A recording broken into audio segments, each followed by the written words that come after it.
Hi, I'm Natalie Benz, and in today's video I'm going to be telling you the true story about a grown woman who conducted a demonic ritual with a bunch of teenagers. Let's get into it.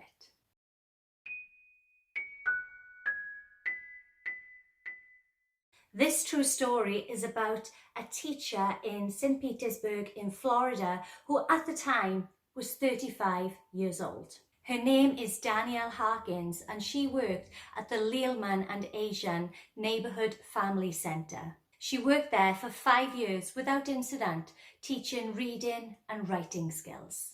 Danielle Harkins was seen as a kind, nice, friendly teacher who got along really well with her students. In recent years, she had some very personal problems, some difficult times. So she'd gone through a messy divorce and gone through a very difficult custody battle with her husband over their 2 children, one of which was a 4-year-old girl and a 3-year-old son. Although she'd gone through a hard time, she seemed to be a normal, friendly woman. That is, until she began to change in 2012, finding herself at the centre of a bizarre case of demons, the occult, and dark, gruesome rituals. So not long after her divorce in 2012, Danielle started acting strangely, acting very out of character.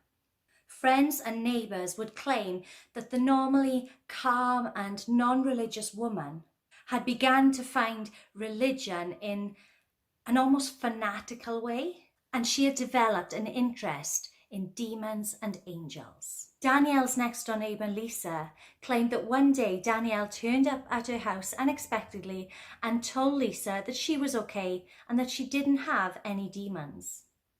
As well as being Danielle's next door neighbour, Lisa was also a very good friend of hers. And now is where the story takes a very dark and twisted turn. At dusk on the evening of June the 9th, 2012, the teacher Danielle gathered a group of her students at an area near the St. Petersburg pier and started a small fire. Now the students were quite confused as this wasn't something they would usually do together. Danielle simply tended to the fire in silence as she watched the students arrive. There were 7 students in total, 6 boys and 1 girl. Once all of the students had arrived, Danielle broke her silence and announced to the group that they had all been infested by demons and had to be exorcised.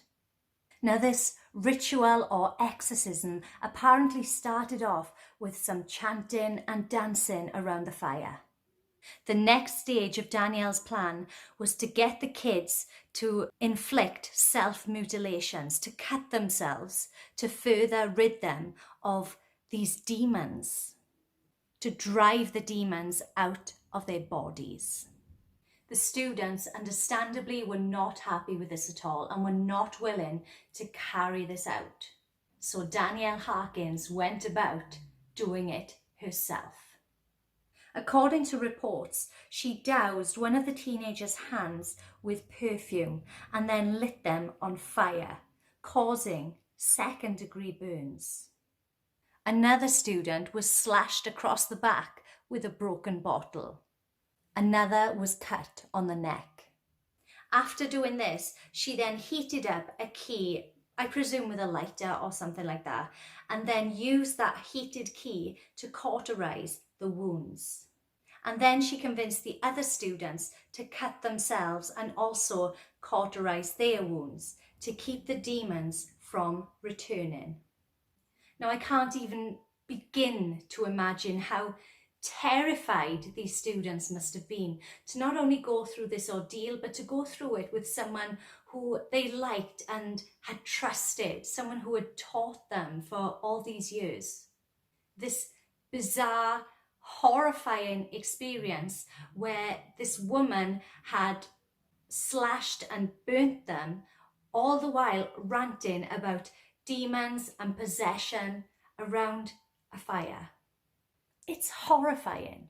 Now 7 teens were injured during this ordeal, but none of them spoke up about it. They didn't tell anyone about what happened. That is until one of the teenage boys, he was actually 16 years old, texted one of his friends to tell his friend about it. And his friend told his parents, and his friend's parents told his parents, who of course contacted the police. Danielle Harkins was arrested, and even then the students or victims wouldn't speak about what happened on the pier that night. They kept quiet about the incident. Now this makes me wonder, did Danielle previously groom them on what to say or what not to say? Or were they simply just so traumatized after the experience that they didn't want to talk? Maybe it was simply their loyalty to this teacher, this woman that they had previously respected and looked up to. I don't know. And Danielle also didn't say much about what had occurred and why. She gave very vague answers when questioned on what religion she had gotten involved with, and refused to say why she had carried out that ritual that night, or even exactly what had happened. The exact details of everything that went on during the ritual are not clear because nobody was willing to testify.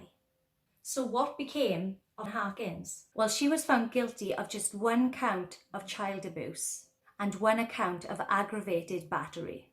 Of course, she lost her job and served a 6-month prison sentence with a bail of $55,000. After her release from prison, Danielle Harkins seems to have just disappeared, vanished from the face of the earth. Nobody seems to know where she went. So what on earth would drive this previously kind and friendly, nice, lovely woman to do such a thing? Did she have some sort of underlying mental illness? Did her divorce from her husband and of course the custody battle drive her into a deep depression or even madness? Or maybe she herself became possessed by a demon who drove her to do this. What do you think? Comment below to let me know your thoughts and what you think of this whole terrible story. We will never know for sure what happened because the witnesses, the victims will not talk, and Danielle Harkins has seemingly vanished. It's very strange. Thanks for watching. I hope you enjoyed this video. If you did, please give it a big thumbs up to let me know that you did enjoy it. And if you enjoy my videos but you're not yet subscribed, please go ahead and click that subscribe button and also click the notification bell so you don't miss any time I upload a video. And by subscribing, you are joining our YouTube family where we love everything creepy and freaky and strange and weird and unusual and scary and all that good stuff. And remember, always keep an open mind. Now I'm going to make a lovely cup of tea, and remember to stay home, stay safe, take care of yourselves. Lots of love, and I'll see you in my next video.